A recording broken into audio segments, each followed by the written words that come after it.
Hi viewers, welcome to Nandini's pantry. இன்னைக்கு Nandini's பேண்ட்ரியில் summer start ஆக போகுது.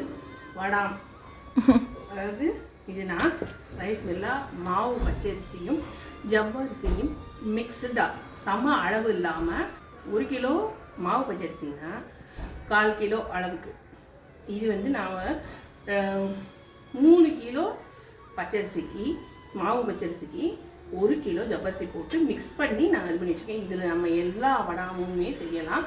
அதில் செய்யக்கூடிய ஒவ்வொரு வடமும் வேறு வேறு டேஸ்ட்டில் இருக்கிற மாதிரி தான் நான் பண்ண போகிறேன். ஃபஸ்ட்டு நம்ம இன்றைக்கி பண்ண போகிறது ஆர்டினரியாக எப்பவும் பண்ணுற நம்ம வடம் அதுதான் பண்ண போகிறேன். வாங்க அதை குயிக்காக பார்க்கலாம். இந்த குழிக்கரண்டி அளவில் நான் எடுத்துக்கோங்க. 1 2 3 4 நான் இதில் வந்து 2 சொம்பு அளவுக்கு தண்ணி வச்சுருக்கேன். நான் இந்த சொம்பில் 2 சொம்பு கிட்டத்தட்ட ஒரு 1.25 லிட்டர். ஆமாம், இது வந்து 3/4 லிட்டர் பிடிக்கும். 1.5 லிட்டர் தண்ணி வச்சுருக்கேன். மாவை நம்ம கரைச்சிட்டு அதில் விட்டோம்னா எத்தனாவது கரண்டி? இது வந்து 6வது.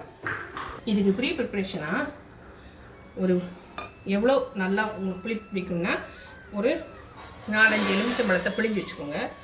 உரப்பு வந்து அவரவர் வீட்டு நிதானத்துக்கு தான். 7-8 மிளகா கட் பண்ணி வச்சுருக்கேன். 1 டேபிள் ஸ்பூன் எலுமிச்சம்பழம் வந்து ஒரு 5 எலுமிச்சம்பழம் பிழிஞ்சு வச்சுருக்கேன். 1 டேபிள் ஸ்பூன் அளவு ஜீரகம். ஓ, அதை சளிச்சிட்டிங்களா? எதுக்கும் சப்போஸ் கப்பி இருந்ததுன்னா என்ன பண்ணுறதுன்னு பார்த்தா அரிசி இருக்குது. இப்போ இதை சளிச்சாச்சு. இதை கொஞ்சம் நம்ம தண்ணியில் கரைச்சிப்போம். கொஞ்சம் தண்ணியில் கரைச்சிப்போம்.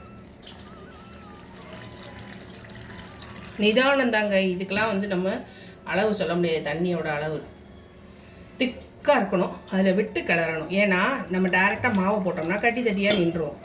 தண்ணி விட்டு நம்ம நல்லா கலந்துட்டு நம்ம அதில் போட்டோம்னா கட்டி தட்டியே ஆகாது. இப்போ நல்லா கிளறியாச்சு. இது வந்து ஜில் தண்ணி தானே? ஆமாம், சாதாரண தண்ணி, சாதாரண பச்சை தண்ணி. அதை தான் நான் ஜில் தண்ணின்னு சொல்லுவேன். ஏன்னா இங்கே வெந்நீர் வைக்கிறீங்கல்ல, அதனால. இதுக்கு நம்ம எப்பவுமே வடாம் போடும்போது ஒரு விஷயத்த நல்லா ஞாபகம் வச்சுக்கணும். உப்பு வந்து நம்ம இந்த மாவுக்கு தகுந்த மாதிரி உப்பு போடக்கூடாது. உப்பு அரை உப்பாக தான் போடணும். வெயிலில் காய வைக்கிறதுனால உப்பு கூடும். ஓ, பாருங்க.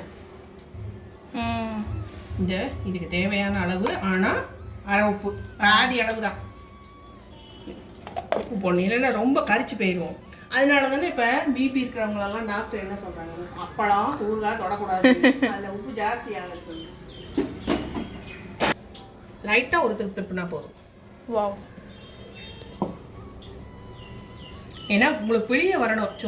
சொப்போட ஓட்டை வந்து கொஞ்சம் நல்லா பெருசாக இருந்ததுன்னா பிரச்சனை இல்லை. இது லேசாக இதை விட்டு தண்ணி விடக்கூடாது. இதை விட்டு இன்னும் ஒருத்தர்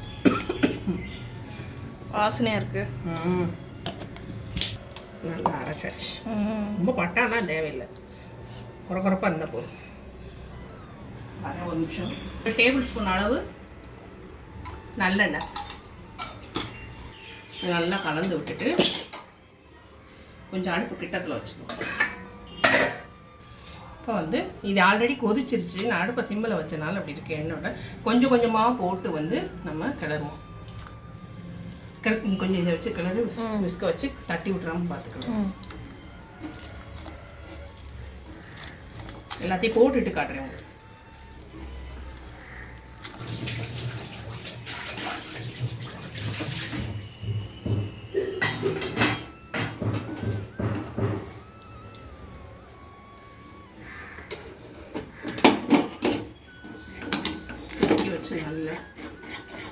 இது ஈஸியாக இருக்குல்ல. இதே இது டேரெக்டாக மாவை போட்டோம்னா நமக்கு கட்டி தட்டி இதுவே பாருங்க. ஆமாம், கரெக்டாக இருக்குது. தண்ணி அளவு கரெக்டாக இருக்குது. அதில் ரொம்ப தண்ணி விட்டக்கூடாது. மாவு வந்து பிசைஞ்ச மாதிரி. இந்த இதுக்கெல்லாம் நீங்கள் பண்ணி வைப்பீங்கல்ல, புளி உப்புமா இல்லை? அந்த மாதிரி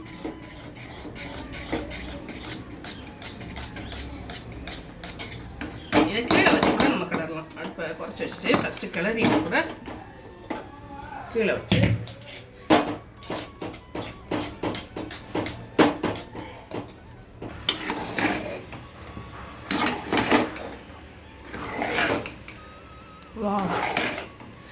அப்படியே ஷைனிங்காக வரும் வெந்து.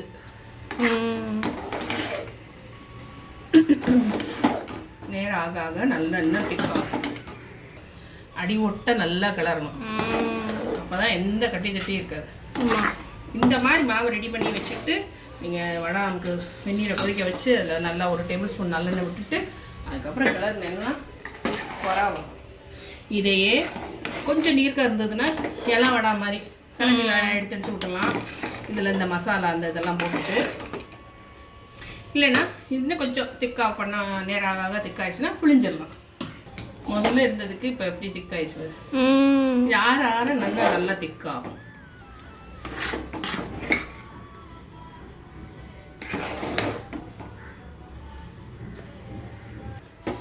இதான் நல்லா திக்காயிடுச்சு.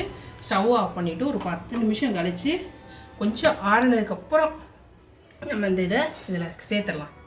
சூட்டோட சேர்த்தோம்னா இன்னும் கொஞ்சம் தண்ணி விடும். அதனால் கொஞ்சம் ஆறுனதுக்கப்புறம் சேர்த்துட்டு நம்ம வடை பிடிச்சிடலாம். ஓரளவு ஆறிடுச்சு பார்த்தீங்கன்னா, நல்லா திக்காயிடுச்சு. ஆமாம், வந்து இதில் வந்து நம்ம இதை சேர்த்தலாம். சூடாக தான் இருக்குது இன்னும் கொஞ்சம், இருந்தாலும் ஓவர் சூடு இல்லை, அடியில் தான் சூடு இருக்கும்.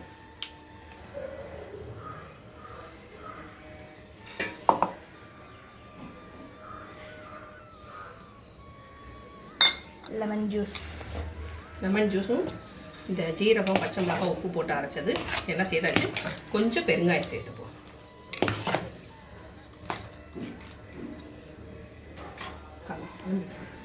வாசனைக்கு கொஞ்சம் பெருங்காயம்.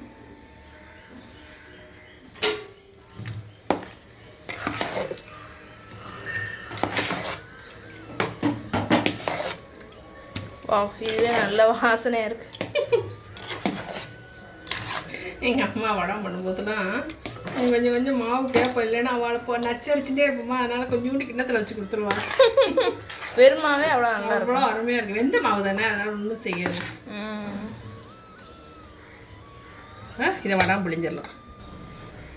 இந்த வடம் வந்து பிழியும் போது உங்களுக்கு காட்டுறேன் நான். இந்த வடம் இட்டு உங்களுக்கு வந்து பொரிச்சு காமிக்கிறேன் நான். கண்டிப்பாக இந்த ரெசிபி உங்களுக்கு பிடிச்சிருக்கு நம்புகிறேன். வீடியோ பிடிச்சதுன்னா லைக் பண்ண மறந்துடாதீங்க. மறக்காமல் நந்தினிஸ் பண்ணி சப்ஸ்கிரைப் பண்ணிடுங்க. உங்கள் ஃப்ரெண்ட்ஸ் அண்ட் ஃபேமிலிக்கு ஷேர் பண்ணுங்கள். வீட்டிலே இந்த மாதிரி செஞ்சு வச்சுக்கோங்க. அப்பப்போ அழகாக பொரித்து ஒரு சாம்பார் சாதத்துக்கு எல்லாத்துக்கும் தொட்டுக்கலாம். தேங்க்ஸ் ஃபார் வாட்சிங். Bye bye.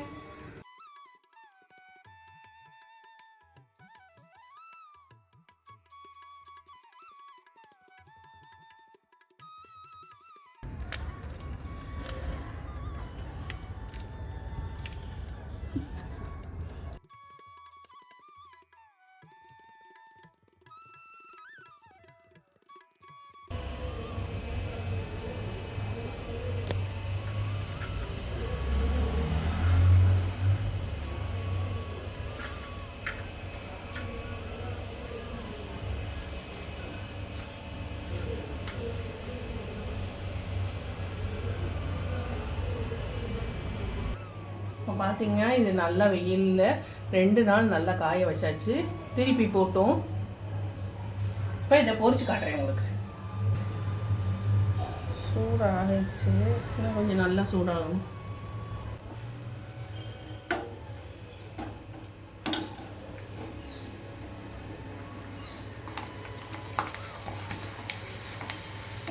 வாவ்.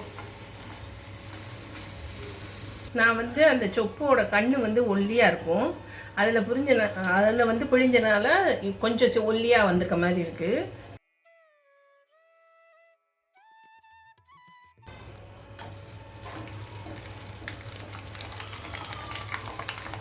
எண்ணெய் நல்லா காஞ்சக்கப்புறம் போட்டோம்னா அழகாக வீசி போரியும். இந்த அளவு திக்னஸில் தான் நான் புரிஞ்சேன். அதே மாதிரி காஞ்சதுக்கப்புறமும் அதே மாதிரி வந்துச்சு. ஈக்குவலான அளவு ஜவ்வரிசி போடணும்னு அவசியம் இல்லை. 1 கிலோவுக்கு 1/4 கிலோ ஜவ்வரிசி போட்டாலே இந்த அளவு நல்லா வருது. சூப்பராக. இன்னும் குண்டான இதில் போட்டோம்னா நல்லா இன்னும் கண்ணு பெரிய கண்ணாக இருக்கும். இது இந்த மாதிரி காய்கறி விலைவாசி கூட இருக்கிற சமயத்தில் இந்த மாதிரி வடாம் பண்ணி நமக்கு அது சமயத்துக்கு கை கொடுக்கும். ஸ்நாக்ஸாகவும் சாப்பிட்டுக்கலாம். காஃபிக்கு இதுலேயே இன்னும் நிறைய வெரைட்டி உங்களுக்கு காட்டுறேன் நான் வரிசையாக வீடியோ போடுறேன்.